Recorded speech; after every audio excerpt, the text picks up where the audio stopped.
Hi everyone.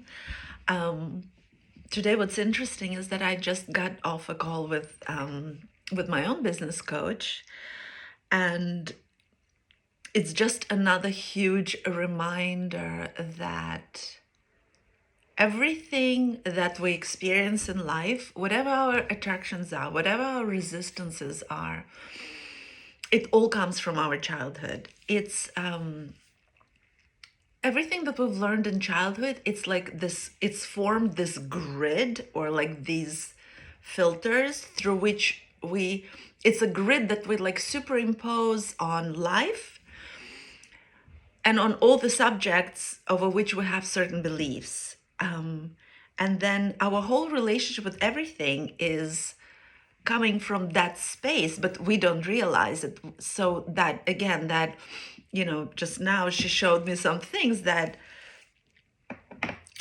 it was interesting to put it all together, basically, where even my relationship with my business and my relationship with money is still kind of coming, although I've come such a long way throughout these like last 3 to 5 years, but there's still a lot of, I'm still in relationship to my business as a potential father figure. So like a Saturnian figure. And because my father was so oppressive and so such a disciplinarian, anything where I feel any kind of pressure, there is an unexpressed resistance that is in my body, in my mind, right? So I pride myself on the fact that I've built this business from scratch. I never even thought that there would be a business. I started just expressing myself, which is such freedom. This is what I never could do as a child. So I just started telling my story in the way that I wanted to do, my story with my perspective and my, angle, which was extremely liberating. And that led to all other liberations. And yet, for example, I see it especially when I'm working with like a business coach where they're telling me, well, if you want to get to the next level, in your business, then you need to or should do this or that. And I'm like, don't tell me what to do. Because I'm still in that, like, anytime somebody tells me this is what you should be doing, I'm like, don't tell me what to do, because I'm still in that relationship with my father. So today, what came to me is, I'm just looking at my notes, that the resistance is to pressure.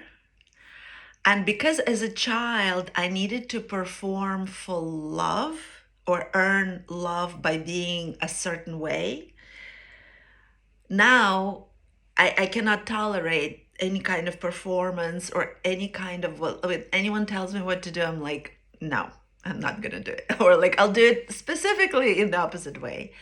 Um, so, there is that kind of resistance to having to perform, to having to be a certain way, to having to be like other coaches and, be stuffed into a box again. What does a good coach do? Or what does a good girl does? Or, all this. So there is a natural resistance to all this. And yet, what is obvious is that I've, in the last 3 years, I've broken all kinds of my own records, but now there is a plateau. I've plateaued.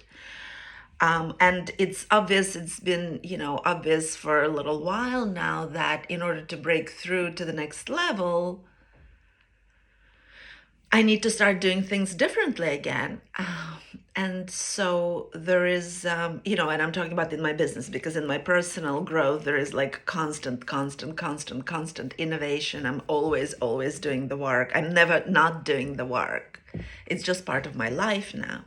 So it's interesting that this, via my business, there is all this stuff that's coming up again about my childhood and these inner processes and inner relationships and inner resistances and inner assumptions and inner beliefs and inner limitations that are present. So it's like, that's what I always talk about. We don't even realize to what extent the childhood is a setting, and then to our whole life becomes just kind of carrying that escargot house on our shoulders, and that becomes our burden, and like the cross we have to carry for the rest of our lives. And the path to true freedom, true embodiment of my truth, is to break away from that burden of the past. And so what is interesting is that, to come and kind of bring it back to my business and relationship with my business, is that I am thinking that resisting to certain innovation is my statement of freedom, whereas it's not at all that. It's holding me back. What's holding me back from going further and taking further risks and all that stuff is that I'm still stuck in a relationship with my father, and still kind of rebelling against him, and as much as I thought that in my personal realm, I've made peace with my father. We're not speaking, so that might be contributing, but I've made peace internally with, this relationship. However, the archetypal meanings and buttons and programs and codes in my system are still being played out, because my resistance to being boxed in is at once, liberating. I don't want to be like anyone else. I want to continue, kind of trusting my inner knowing and my inner guidance that has served me very, very well these last several years. And at the same time, I cannot overlook the fact that some of my resistance to going further may be because I'm still held back, and obviously it's me holding myself back, from the potential by my own inner, mechanisms, where I'm still stuck in relationship to that domineering, oppressive father figure. And and once I stop resisting, then I guess is where that whole energetic bondage then dissolves. And who knows what I'll do next.